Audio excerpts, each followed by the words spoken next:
Hello and welcome to the Weekly Artifact. This is a tri-weekly podcast created by two friends who met in undergrad and against all odds decided to keep talking to each other. I'm your host Alex, joined by my co-host. His favorite poem is about the senseless theft and destruction of a chilled plum.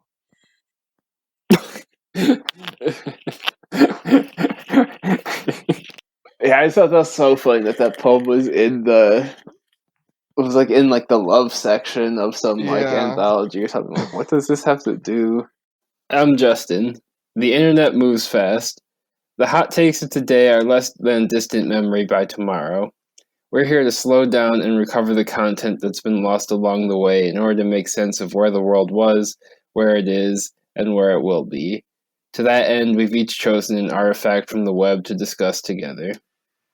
Our comments are our own and are not associated with any institution. The show may contain explicit language or themes, so see the show notes for specific content warnings. Justin, what do you got today? So this week, my artifact is a video from a YouTube account under the name Zoe Baker, and the video is titled "Identity Politics Divides the Left: A Response." So the video basically makes 8 points, and so I'll sort of lay it out, my summary based on those 8 points. But overall, the video is responding to the idea that working class solidarity should supersede any consideration of different identities within class that could be seen to break up that class unity. And Baker also clarifies that by identity politics, she's not referring to necessarily like liberal versions of feminism, but rather organizational politics that are designed to fight against distinct types of oppression against different groups. So, like black people fighting against anti-black racism. Point number one, they say identity politics doesn't inherently fragment the left. Instead, doing identity politics in the wrong way is the issue. So they phrase it as, rather than calling people out, for example, we could call people in, which is something I'm not super familiar with, but we can, I don't know if you have thoughts on that, we can go back to it later. But she says, rather than getting rid of identity politics, we can do it better. Point number two, we don't need to debate whose oppression is most important. Instead, we can take a more intersectional approach and see how different sorts of oppressions relate and overlap. Point number three is that different groups like, black-only or women-only groups don't cause fragmentation, since those groups can still be part of a larger whole. And they point to a history going from like Black Panthers to Black Lives Matter and how those groups have fit into different larger organizations. Point four, historically the left has been fragmented by a difference of tactics rather than identity politics. They point to a number of splits in the UK socialist parties of the 20th century, and how there's a bunch of different parties who basically share the same goals, but end up just arguing with each other. Point five is to point out that capitalism is not the only oppressive structure, how different working class people can oppress each other through their own racism, homophobia, ableism, etc., and how we need to see people's distinctiveness. Otherwise, majority groups in the majority will sort of proclaim their experiences as being universal, and they talk about the history of feminism and how earlier ways of feminism tended to sort of universalize the experience of middle-class white women, and sort of use that as a metaphor for how that process sort of works. Well, okay, so point six was a lot like point five, to be honest. But anyways, what they say, working class unity is often the majority proclaiming their experience to be universal, but they add the point here that it's counterproductive to spend more time attacking identity politics rather than attacking things such as racism, sexism, homophobia, etc. Point seven, the left needs to include minority groups in order to succeed, and so our organizations need to feel inclusive. So things like racism and homophobia actually divide the left by making people feel unwelcome. And then the eighth and final point is that we need sort of a unity that respects difference, and they end the video quoting Aimé Césaire. I won't read the whole quote, but the part of it is, quote, "My conception of the universal is that of a universal enriched by all that is particular," which is from his 1956 resignation letter to the French Communist Party. That is my artifact for this week. So I picked this. Well, yeah, basically I was doing some other reading and was tempted to pick the Combahee River collective statement that sort of, or that does coin the phrase identity politics, but I didn't feel like there was actually as much to say about that necessarily, even though people should read that. So I had that on my mind, and I was just sort of looking through some old YouTube playlists that I had and found this one, and I was like, oh, well, this kind of does the same thing that I was thinking about doing anyway.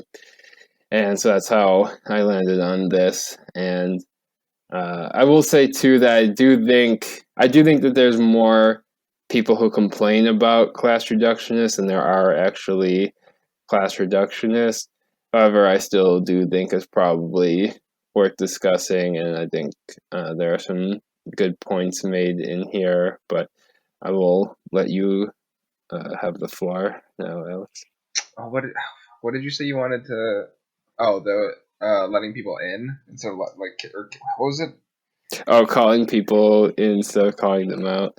I just took that as like maybe this is too, I don't know, naive or sort of on the surface level understanding. I thought that was more just like, hey man, like, can we like sit down and like talk about like what I think is like wrong with what you're doing? It's supposed to just be like, get the fuck out of here. Like, I think like that's like if you keep like keeping it in house and sort of like having like a discussion with somebody that you agree with, and like apparently other facets to have like to need to kick them out to sort of try to re-understand them, like having like them watch this video or something like that. You know what I mean? That's what I took that to mean as, but I'm not sure if you had a different take. No, I think that probably is right. I just quickly looked up some of the differences, and that's sort of the sense I get. It seems like calling out is more about either, excluding the person who is perceived to have caused offense or making them feel bad or whatever, whereas calling in is, I guess, more meant to understand why they said what they said, or and in order to help them maybe realize why it was wrong. Yeah, so I don't know. Maybe it's just like the phrasing of it is like kind of cutesy, that is kind of strange. But there's nothing wrong with it. I don't know. It just sounds strange. I think it's just one of those things where it's like, okay, like we just kind of like rebrand what we're talking about, whatever. But anyway. Other than that, though, I mean, I think like I do kind of like your point of sort of like, not this like a scarecrow argument or whatever, but like decrying class reductionists. But like, I don't know. I think like if you get somebody to the point of like realizing, like seeing like the class divide for what it is, I think you can like start sort of, and once you, I think that you can use it as like a way to like get your foot in the door, and then sort of like and see how like all these other things, like see how this is like sort of echoes throughout like all these other different inequality, like unequal relationships, like consistent throughout like America or society as a whole, or however you want to sort of, how big you want to get with it. But I mean, I know, like I have talked to people, they're just like not everything else is sort of very secondary to class, which like I don't know is not necessarily uncompelling, because I know like I don't know, I feel like that's not correct in the sense that like all that matters, like obviously with the video, but I think that there is something to be said about like I don't know, because you can't change the other stuff as sort of immediately. I think if you're like, if everybody had $1 million, like we would be better off. But also, like if everybody stopped treating like you were different because of like your gender or your race, that would also be pretty choice. I don't know which one's easier to guess tackle.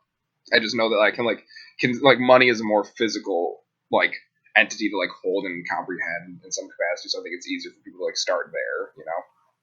Yeah, I think it depends on the person. I think there's definitely I think it's easier for some people to organize around class, and then I think it's easier for other people to organize around different things. And yeah, I don't want to get too much into the academic weeds here, but I'll just say I think whatever you sort of come to first, I think is fine as long as you come to the other stuff later. Because I think Right. I do think we'd definitely be better off, obviously, if we were able to get rid of capitalism. But I also do understand that there's, we'll be, I guess we'll be better off unequally, sort of. There'll still be other issues going on. Right. But at the same time, it's like the people that only organize around identity, that could be a way to maybe get your foot in the door, but I think you could also get co-opted pretty easily into just, representation or whatever without any actual change, which I think is what she's trying, or what the person who made the video is trying to get in front of when they are talking about identity politics, not as being this sort of like liberal feminism thing. Because I think that's what that can turn into. But I mean, to me, I think the most important aspect of it is just in terms of the organizational element that we're alluding to, where, and especially the point about making the groups feel welcoming in the first place. As I know, we had talked about this a couple weeks ago, or I don't really remember. Yeah. When, but the couple examples, which I guess I know because Jimmy Dore randomly came back into the news with the whole force the vote for Medicare for all and stuff like that. And yeah, I know I used to listen to him, and I think he still has whatever. I don't. If anyone still listens to him, I think you could definitely be doing worse for yourself. But I just remember there was like 1 week where he made a video, and these were like super long videos too. Like they were like half-hour long videos. It was like, at least one of them was, and one was, yeah, I don't know. There'll probably be more in the notes about this. I won't go into full detail, but there's this media personality, I guess. I don't know if he was like a journalist or what his exact title is, but his named Carlos Maza, who was basically being harassed by this right-wing troll, Steven Crowder, and Steven was just being very homophobic towards him. And for like no reason, Jimmy Dore is just like coming out defending Steven Crowder basically, and framing it as a free speech issue, and being like, why is Carlos Maza trying to get him kicked off YouTube? Like that's a violation of his right to free speech. And it's like, and then the other example before I comment on it is just then he also made a video that about that Kyle Kashuv guy, who was, I guess, like a Parkland shooting survivor or whatever, but also like a conservative, and he got accepted to Harvard, but then they retroactively like rejected him when they found out that he had been using the N-word in some sort of like group chat or something or whatever. But and then Jimmy Dore made another video like very near the time he made the Carlos Maza one, basically again framing it as like a free speech issue, as if he has like the right to go to Harvard, and Harvard was like somehow violating his rights for excluding him from being racist or whatever. And it's just like, okay, even if you really believe deep down that there's way more important stuff to be talking about, like you should not have any free time to be making videos defending racists and homophobes, like when there's so many black people and queer people that you could be defending instead. It's like, instead of defending the actual people who need allies, you're like defending the people that are attacking them, and then framing it as like a free speech thing. And then it always gets turned into this sort of like, oh well, if we let YouTube ban this homophobe, then they're going to start banning people on the left next. It's like, no, like queer people are already being like banned and demonetized because their stuff is considered like, you know, in violation of their sexual content guidelines or whatever when they don't do the same thing to straight people. So it's like, no, it's not if we let them do this, then they'll come for us. Like they're already coming for us, but you're just ignoring it and choosing to defend the homophobic people instead. So the Constitution guarantees that Ron Paul can post on Facebook. You don't understand. Also, Ron Paul, libertarian, wants constitutional rights still enacted by the big government, apparently. Yeah, I mean that's probably a whole separate episode we could do about free speech because, yeah, I mean that's. I think we just solved it. No, I think we just did the whole thing. I think actually. Yeah, it's definitely something that's misunderstood as if, you know, you have some sort of right to free speech on Facebook or something. It's like, no, that's not what that means, but whatever. Anyway, the other point that I had was just on the issue of these sort of tactical disputes on the left. In terms of, I think there's some value in having disputes over tactics, but I also see where they're coming from in terms of like you don't want to necessarily splinter off too much. But I guess maybe this is a little bit tangential, but whatever. It's our podcast. I can go on tangent if I want, but with the whole like, I do feel like there's the left does this thing. I hate using broad brushes like the left and the right, but whatever. The capital L left. Yeah. But I do. Well, I'll put it this way: like if you're on Twitter or something, I feel like leftist Twitter does have this tendency to like once they decide on the accepted position, it's like very hard to nuance it at all. And it's like for the canceling student debt one, like my thing was always like, okay, like I'm like cancel student debt, like I'm fine. Like I don't care if these debtors get paid at all. But at the same time, it's like, okay, but if you're going to cancel student debt, you should probably also help the people that either already paid their debt or that chose not to even go to college or went to like a smaller college or whatever to like avoid the debt.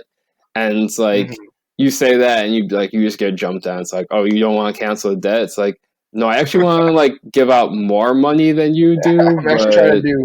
I'm actually better than you. Actually, if you were listening to me, I'm smarter than you. But it's just like, yeah, it's like you're not allowed to have like that tactical disagreement for some reason because leftist Twitter already made their memes about it. Well, God forbid you're even more to the left. You better fucking believe that there's even still an agreed upon amount that you can get rid of, you fucking idiot. Yeah. I guess that's pretty much all I had to say about it. Other than I don't know why she used a picture of Patricia Hill Collins for intersectionality when she probably should have used Kimberly Crenshaw, but that's neither here nor there. But yeah, I'm hashtag Team Collins, hashtag Team Crenshaw. Get in the comments. All right, so that's I'll do the transition. Thank you. So that's all I have for my artifact for this week. Alex, what do you have? My artifact. Oh my god! My artifact this week is an NPR article written by Gene Demby from 2014. Why we have so many terms for people of color. The article starts last week. The Toronto Star found itself in the midst of one of those blink and you missed internet kerfuffles of a race. The Ontario Human Rights Commission had settled on a term to use in reference for people of color, which was, quote, racialized people. The commission had wrote, recognizing that race is a social construct, the commission describes people as racialized person or racialized group instead of the more outdated and inaccurate term racial minority, visible minority, person of color, or non-white. In turn, Star reporter Natasha Grzinski created a listicle, quote, 5 other labels for people of color or non-whites, racialized people. It seemed to be riffing on a common idea that these designations are tortured and overly sensitive. Some readers had complained that the reporter was making light of the agency's decision, and the story was subsequently removed from the Star's website a few hours later with a note saying that it did not meet the paper's standards. Giving another example, Denby writes, the Army found itself in hot water after it updated its regulations to prevent discrimination, noting that some people who were, quote, black or African American might identify as a, quote, Negro. The story was widely reported as Army says Negro is okay to use, and although that's not exactly what happened, the Army felt compelled to issue an apology and remove the motif. Continuing on, the author writes, minorities, non-whites, people of color, in some corporate sections, you might even hear someone use the term diverse as a modifier, as in we're really interested in hearing a diverse voice on this issue, as though an individual person might be diverse. Which, to be fair, though, that does mean that I'm also a diverse voice in this podcast, because it's a 50-50 split. So that's cool for me to be really pulling out there. He goes on to write, each of those terms came into wide use in the 20th century, only to fall out of vogue and be replaced with a new one. Each replacement was meant to be less loaded than its predecessor, only to eventually take on all the predecessor's anxieties and some new ones. Linguists refer to this process as pejoration. Quoting Lauren Hall Liu, a social linguist at the University of Edinburgh, quote, if a word that refers to something always appears in sentences where that thing is framed negatively, then that term will likely take on that negativity. Friend of the podcast, Steven Pinker, gave the idea of a more colorful name in the 2004 book The Blank Slate, calling this the euphemism treadmill. Quote, the drive to adopt new terms for disadvantaged groups often assumes that words and attitudes are so inseparable that one can re-engineer people's attitudes by tinkering with the words. The euphemism treadmill shows that concepts, not words, are primary in people's minds. Give a concept a new name, and that name becomes colored by the concept. The concept does not become freshened by the name, at least not for long. Names for minorities will continue to change as long as people have negative attitudes towards them. We will know that we've achieved mutual respect when the names stay put. Giving another sort of contemporary example, the Census Bureau said no to decennial censuses that have ever used the same language or categories for questions about race, ethnicity. Oriental became Asian American, and Pacific Islander. Colored became Negro, and then to Black, and then African American. The nomenclature for white people, on the other hand, has remained more or less stable, even if the definition who might qualify as white has been pretty fluid over the past few hundred years. Going back to sociologist Lewin Hall, she points out that colored is an ugly anachronism in the United States, but still a pretty neutral descriptor in South Africa, where colored with a capital C refers to people with certain mixed race ancestries. Despite the extremely fraught history of racial tension in South Africa, there was not as direct a relationship between the term colored and racist discourse the way we see it in the United States. She said the context also explains why both colored people and people of color can have such drastically different meanings in the U.S. It's about who says it and what they're saying when they say it. Closing out with King Pinker. The article ends with, as while Steven Pinker may call it the euphemism treadmill, other folks might call it derisively political correctness, but this is how language works. It reflects the relationship between speaker and groups. These descriptors will be in flux as long as our orientations to each other keep changing, which suggests that the treadmill isn't likely to stop anytime soon.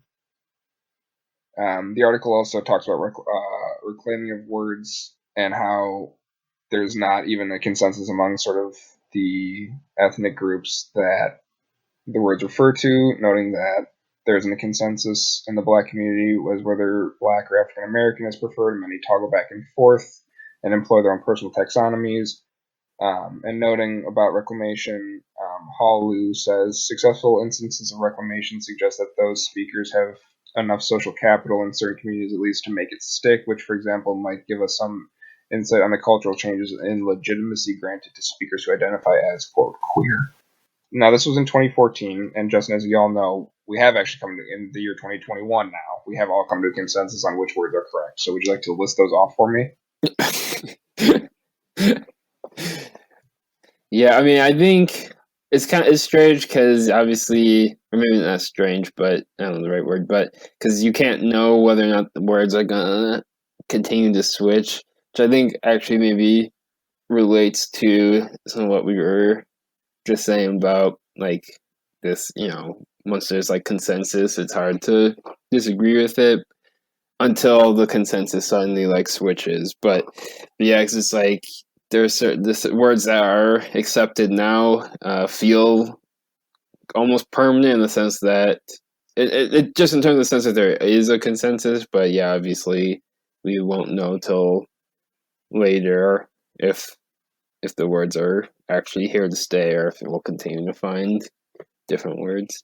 Yeah, I mean, I think I was really hoping you'd take the. I know you wouldn't, but I was really hoping you'd take the bait and give me a couple of hot takes of what will absolutely stand the test of time. Should our kids hear these and be like, "Bro, what the hell was that?" You can't say that, Dad. Well, I mean, I think there are, like, if you like the history of African Americans using black, I think you can even go back at least as far as 1903 when Du Bois is using souls of black folk, and then obviously today black is still used, but there may be as different times where it's more or less accepted, I guess, but I think you can always, there's no point in listing out every single book that's used black in the title, but there's a pretty consistent history there. Name one more.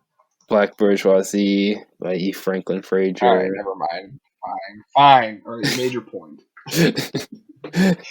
Was there a particular reason you landed on this article? I was reading an article that was a book review basically of a book that came out that was sort of talking about like who got to be white when in sort of the history of America. And then it sort of, I think this article predated that, so it got to be more artifactual, and was less of sort of like a weird ad spot for like what seemed like a good book. So that's sort of how I came to it. And I think it's just, I think there's still, I mean, we talked about identity politics with like Kamala Harris, and I think you were sort of talking about, I mean, you sent your article first, the identity politics, and I think it's just sort of the like sort of I am identifying as this, but even the words you choose when you say like what you identify as, I think is also interesting. And I think I talking about sort of left Twitter and stuff, seeing like the decisions people use when they sort of like when they identify and like who I think specifically the one that really the ones that interest me are the ones that like when the people in the group that is getting categorized like doesn't agree with like what is considered like the PC category, like when black people are like don't call me African American, or like you and I had a professor who was Native American but wanted to be referred to himself as an Indian because he like in the sense of, like that was like a government issue title that he like didn't like. He's like I was like born and raised, I grew up like being called Indian, like don't change it on me now, basically. Yeah, I think there could be sometimes this rush to, again, it goes back to that consensus thing. I don't know why we keep ending up here, but where it's like, well, yeah, once consensus has been decided, it can even override like the actual experience of the people that it's supposed to be made to help is maybe not the right word, but made, is trying to make feel welcome or whatever. Even like the military thing or whatever, which I assume is probably the part you were referring to, where it's like someone like I don't personally know anyone that identifies as Negro. I feel like that might have been I don't know what was going on. That's just a bold choice. But it's possible that someone does. I don't know. There's millions of people out there. Is it possible that some do? Sure. And it's like, and if they do, I don't know what authority anyone has to be like, oh, the way that you're choosing to identify yourself is wrong because the consensus has shifted or whatever. Right. But I do think the consensus does have some significance, some legitimate significance in terms of, I think it sort of reflects, and this is actually something that I think I heard on an episode of Lexicon Valley, but I heard it a long time ago, so I probably won't be able to find the exact episode, but where it's just kind of like using the most up-to-date language is sort of a marker of that you are still paying attention and care about the issue, and that you're sort of like in a group of people that has some sort of authority to speak on the issue, because if you're still using Negro or colored person, that indicates that if you ever cared about the issue at all, you stopped caring like 50 years ago and haven't bothered to learn anything new since. And I think that is a fair point, which I might even suggest could be more relevant than the whole idea of pejoration or whatever, potentially. Mm-hmm. I mean, I don't know for sure. I'm not really a Steven Pinker fan. I'm not sure.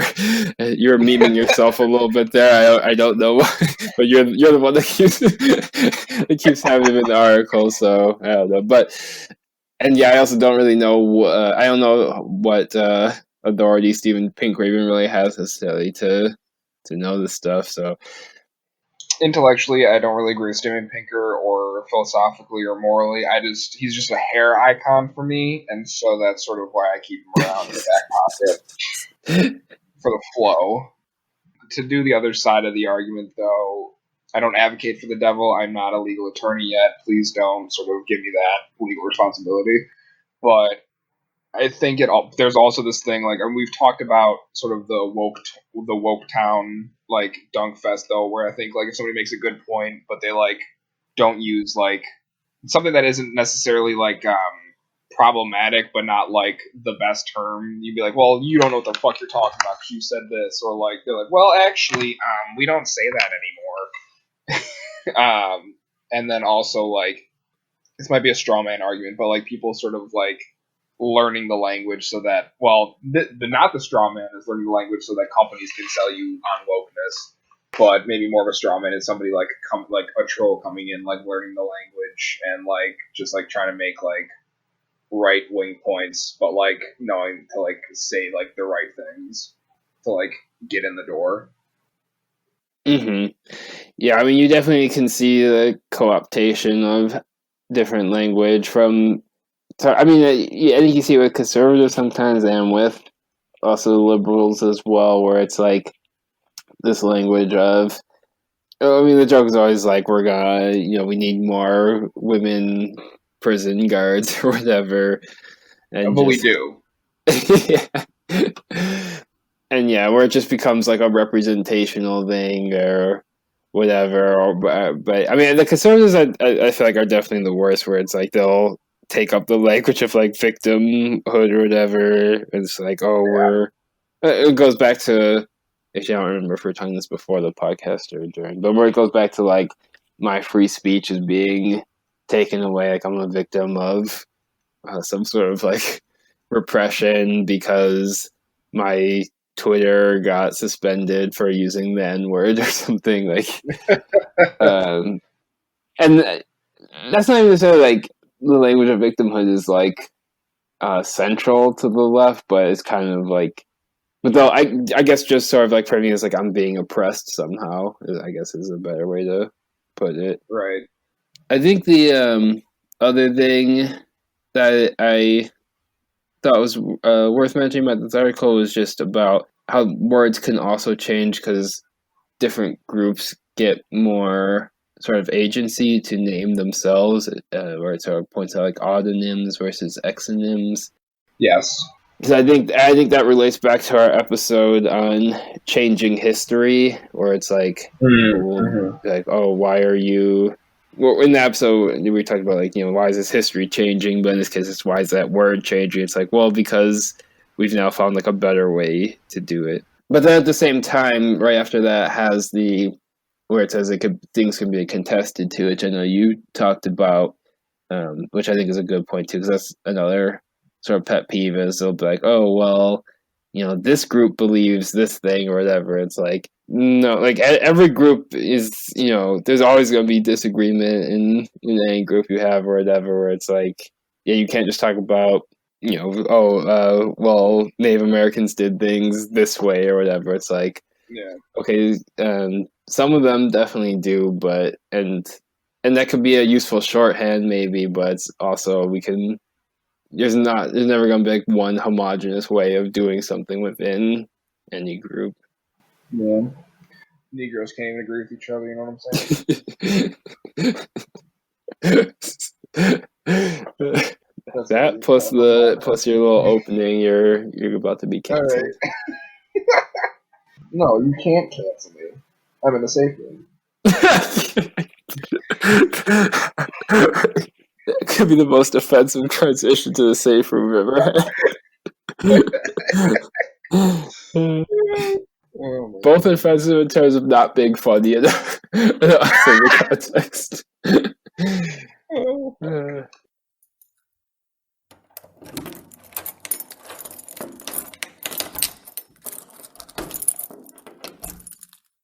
All right, Alex. Now that we're in the safe room, what do you need protection for this week? I need my safe room to tell everybody that you're not better than the city or town you grew up in, with some sort of glaring exceptions, perhaps, that I don't have off the top of my head. Having come from sort of a middling Rust Belt city, or a suburb of it at least, that could be all-American city. Having come from a middling Rust Belt city, there's a lot of talk from the locals about, like, man, this place is dead. We got to get out of here. Gotta go move to fucking LA or New York City or some shit. And like that's fine. I mean, I guess if you like want to be like a professional actor, that's sort of going to be your best opportunity unless you're happy with sort of more local productions. If you want to be like, if you're a narcissist and you want to be a very front-facing entertainer, then yeah, you should probably go to New York or LA. But like, your personality isn't bigger or better than like any place. Like, and if you like think it's shitty, you should probably concern yourself with improving it as opposed to just leaving it for dead. But that's probably, I don't know if that's a grievance that you have had or you've moved on to a different middling Rust Belt city. So maybe you've doubly heard it, or I don't know, whatever. Your lateral move has gotten you to a different perspective. But like, I don't know. I'm sick of people sort of just like insisting that for no reason besides that they exist, they're better than a neutral place that they were born at. And I don't think it has anything necessarily even to do with where specifically you're born.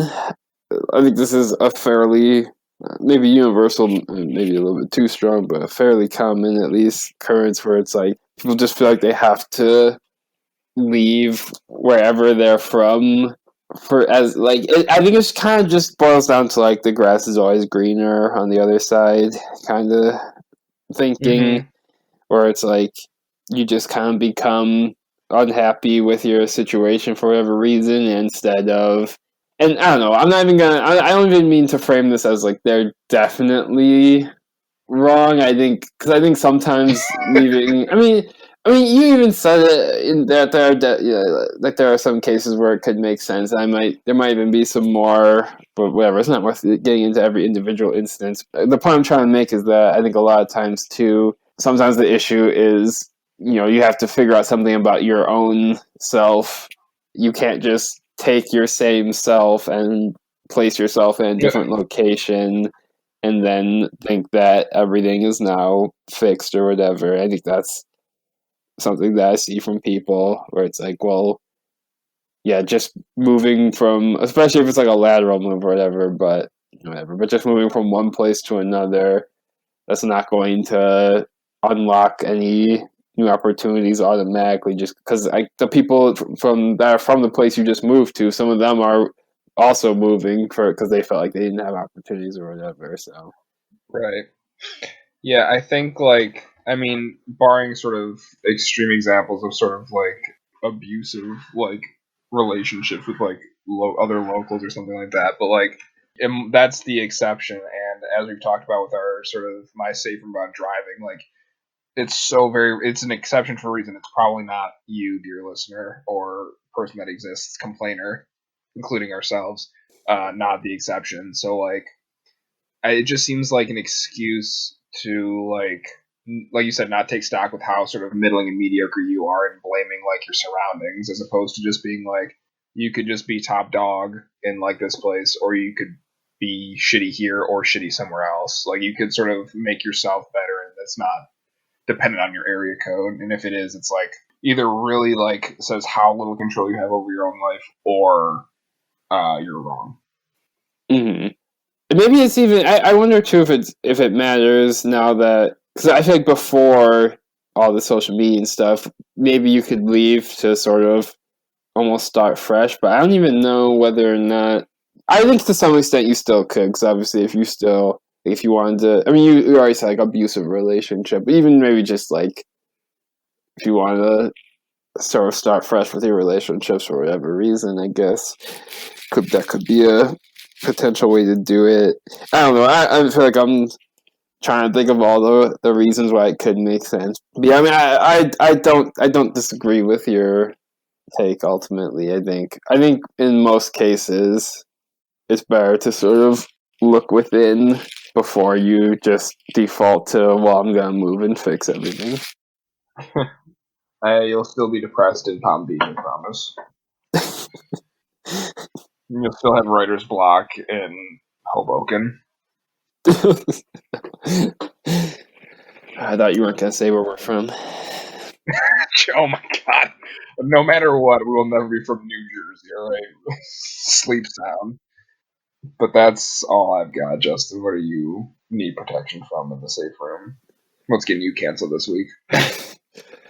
Alright, so my take is currently timely, but we'll see whether or not it is. But Leave me alone.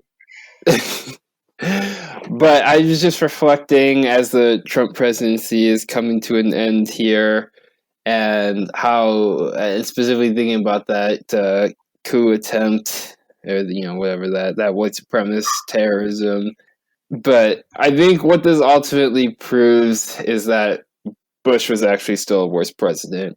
And what got me thinking about this was, everyone was just like talking about Trump's doing a coup, Trump's trying to coup all this stuff, and like framing it as being like this unprecedented thing. And then I thought about, I'm like, wait a second, Bush also did a coup after losing the election. He just did his quote unquote legally and without any fanfare. Although there was still like some rioting that went on that sort of led to it. There was the whole Brooks Brothers Riot or whatever. But for the most part, his was very not spectacular. It was just his idiot brother helping him out with the Florida stopping the also stopping the count. I mean, like at the end of the day, Bush literally stopped the count. Like that's what went. His brother helped him, and then went to the Supreme Court, and they're just like, yeah, stop the count while Bush is ahead. So like, yeah, it just doesn't make. I mean, yeah, the point I'm getting to is that there was, and I just started thinking of all the other stuff that Bush did that was also worse than Trump, or at least maybe has a parallel to Trump, and just the ways that everything Bush did was just maybe less spectacular, but in a lot of ways just as bad or worse. I'll always say, in terms of the Iraq War, I don't think Trump ever did anything that was nearly as bad as the Iraq War. I think Bush has Trump squarely beat there. Bush also did 9/11, so don't forget about that in the check mark. Is this or is this not the safe room? I thought we were trying to speak our truths here. I think the closest thing Trump has to Iraq War is maybe that Klan rally or whatever in Charlottesville, where we can sort of see like, but point making is that Trump can only sort of like rally up like domestic thugs, but he doesn't. It's more spectacular because it's here in America, but actually just in terms of like the death count and the suffering is actually lower. And then if Trump did one thing worse than Bush, it was COVID. Although that could just be kind of luck of the draw, because I don't think Bush would have done a better job handling COVID. And the comp again, if we are going to look at one, is 9/11, where similarly Bush was warned that there was probably going to be an attack and did nothing, similar to how Trump was warned about COVID and did nothing. And then another example as I'll think of was the handling of Hurricane Katrina for Bush versus Hurricane Maria for Trump. I thought it was fairly similar. Well, I don't know the exact numbers, but I just think the way New Orleans was set up. I mean, New Orleans still hasn't really recovered from Hurricane Katrina, and I know Puerto Rico also is still lingering from Hurricane Maria, but obviously that was more recently. We have Trump's kids in cages versus Abu Ghraib. I mean, pick your poison there, I guess. And then we have Bush's Great Recession versus Trump's COVID crash. So my only point is that I think you can have this debate over which is worse, but I just think it's disingenuous to outright say that Trump is worse when you actually look at all the stuff they did, even though I think Trump is more spectacularly bad than Bush. I think ultimately if we were just going to say at least Bush was better than Trump, and within 8 years you'll be saying Trump is better than whoever the next Trump is. Mega Fascist 3000. I was gonna say, do you think Trump's gonna be rehabilitated? You know what? I don't think he's ever honestly gotten put through the ringer enough to even warrant a rehabilitation. Because I think he just kind of is like the heel of the American presidency right now. I think this is just sort of like his lot in life, and he's kind of happy to have it. But I think your timeline's wrong, because it'll be Biden for 8 years, Kamala for 8 years, AOC for 16 years, and then Bernie for the rest of until the heat death of the universe. We'll see. But we still won't have Medicare for all. That's still on the chopping block. It's on the tape. We're discussing it. We're talking about it. We're thinking about it. No, Trump will be, yeah. Well, I think we'll just be like, yeah, he was a real idiot, right? But not don't give him enough credit for being an actually nefarious president. So they'll just be like, this dumbass, and you'll just sort of remember him as a dumbass, but none of the damage. Though we'll give Trump a little credit. I mean, if he got a second term, maybe he could have his own Iran Contra or something, but we didn't give him the opportunity. So it's just untapped potential. Mm-hmm. Yeah, it would have been. It would have been terrible for Trump to have a second term, obviously, but you're about to say it would have been nice. No, I was gonna say it would be interesting, but I don't want to frame this as just I'm some distant observer, it would be interesting to observe everyone. It would be terrible, but yeah, it's interesting in the sense of the whole debate of whether Trump's second term would have been worse than his first or whatever. Yeah, I think I heard an interesting argument that actually most presidents do their most damage in their first term, and their second term tends to be a lot more gridlock. And I think we saw, obviously, assuming that the House and Senate were going to go the way they were going to go regardless, obviously Trump would have had less power. So I think that we probably would have seen that play out. But yeah, I think back in terms of this rehabilitation question, I was just had an interesting conversation with some people the other week where I kind of think he will ultimately, just because the same way we feel about, or I guess the same way that a lot of people feel about Trump in terms of him being terrible, one of the worst presidents ever, was the exact same way that people felt about Bush at the end. And then Bush still got rehabilitated. So I don't, in terms of that, it's and same with a lot, people even are do the same thing with Reagan, and maybe slightly to a less extent with Nixon, although I have even seen people being oh, Nixon's crimes weren't as bad as Trump's crimes and stuff like that. So it's yeah, all these people that we swore were never going to be rehabilitated, were going to go down in infamy, always end up coming back. But the thing that the counterpoint they made, which I thought was interesting, was that these people were able to come back because ultimately they're pretty chummy with the establishment, whereas Trump is always antagonizing them, and they at least seem to legitimately not like Trump. A lot of people in mainstream media actually do not like Trump, because Trump is always calling, he's the failing New York Times, and he hates CNN and all this stuff. And those are the people that you kind of need to have on your side if you're going to be rehabilitated, and they seem generally not to like Trump. So that is the counter argument. Yeah. And Trump's also never going to take up an innocent hobby. Bush is painting suck, obviously, but it's something that the media can point to and be like, oh, isn't this nice? He's painting now. Trump has nothing he can do. Trump's hobby is tweeting out racist conspiracy theories. Not anymore. Canceled. That's true. Yeah, he's gone. Although that's another question. Right here. I do wonder if Twitter will keep Trump suspended because they gotta be hemorrhaging money right now. There's a whole ecosystem that was just built around That's for Trump sure. and his reply guys. Yeah, I think Trump will probably get rehabilitated just because, and we're seeing it more and more with like mid-tier politicians, but like the American presidency is so mythologized in like the national like headspace that like I don't think we can ever sort of fully acknowledge having like a terrible president like as a nation. Like everybody will, like people can have their individual opinions in groups, but I don't think like they'll ever be like, no, this guy sucked ass. Like at least for now, like not in our lifetime. Mm-hmm. I'm inclined to agree. It won't happen immediately, but by the time people see what the next Trump looks like, I think people will look back and as the lovable idiot that will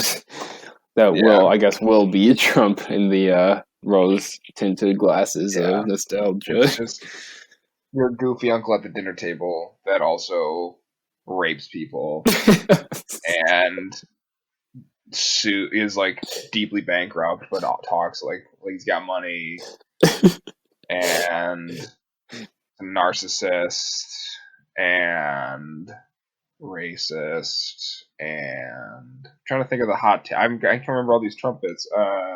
Makes jokes about women's periods coming out of their ears. Does that funny thing where he shuts down the government and then feeds the winning college football team with McDonald's instead. Does that cute thing where he says, "Look at my African American over there." That cute thing. Does that cute thing where I'm just gonna fade out. I think we're gonna have to do an episode about your uncle here. Sounds like not a great guy. Trump's everybody's uncle, dude. Just your uncle that does all this stuff. I do have an uncle that like idolizes Trump though. I got a real stop the steal face. I had to mute him pretty hard on Facebook, but yeah. That's our show. Oh, that's our show. Can you? Or I guess you. Would you? I have to do my thing. I don't even want to know what you're doing. I know, but don't let me. I'll just mute myself. God damn. I know. But oh my God. That's our show for this week. See the show notes for a link to view the artifacts for yourself and view the endnotes. Artwork by JAS Studios. Music produced by Nicholas Pizzuto. What? It's JAS Art Studios. It's not JAS? You just said JAS Studios. Did I not? Artwork by JAS Art Studios. Music produced by Nicholas Pizzuto. Rate us 5 stars on Apple Podcasts. Follow us on Facebook. And tell a friend or enemy about the show. Join us again in 3 weeks as we find 2 new texts to discuss. I literally can't stand you. You said you'll hear it on the recording. You said I guess I will. Studios. I guess I will hear it on the recording. Oh my God. I more have to deal with like bad faith arguments with like my friends that I like disagree with politically. Like we were talking about like whenever what's his name Cuomo, like I think it was Cuomo, I don't know who did it. I think it was Cuomo, but did like the band like the super extra large like big Slurpees from 7-Eleven all those like years back or whatever. He's like, yeah, like I don't know, like you really is that what you want to focus on? You don't want to like work on the homeless? And I was like, you don't give a fuck about the homeless. That's a liar. If they brought that up, you'd be just as pissed. The deafening silence. Like that's not.